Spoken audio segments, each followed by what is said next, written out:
আমরা যেটি দেখেছি যে জুলাই সনদ নিয়ে একটু কথা হয়, সেই জুলাই সনদ কেন অবৈধ হবে না এটি নিয়ে একটা হাইকোর্টের রিট হয়েছে। এই বিষয়টি আসলে কিভাবে দেখেন? বিএনপি জুলাই সনদের পক্ষে নাকি বিপক্ষে থাকবে?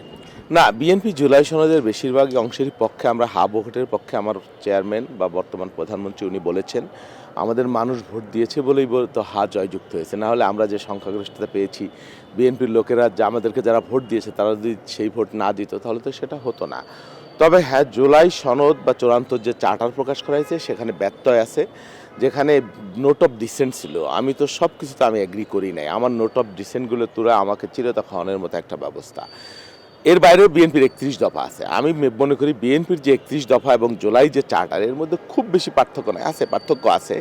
সেটা 25% বা 20% হতে পারে। আমরা ৩১ দফাও যদি বাস্তবায়ন করি, আমি মনে করি যে জুলাই সনদের বেশিরভাগ ৭০-৭৫ অ্যাচিভ করা হয়ে গেল।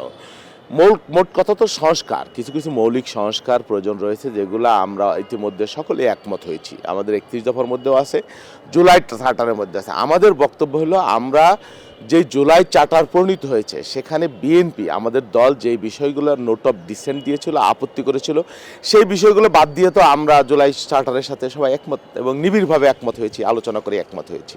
সেই বিষয়ে তো কোনো সন্দেহ নাই। Well done, side by side, free.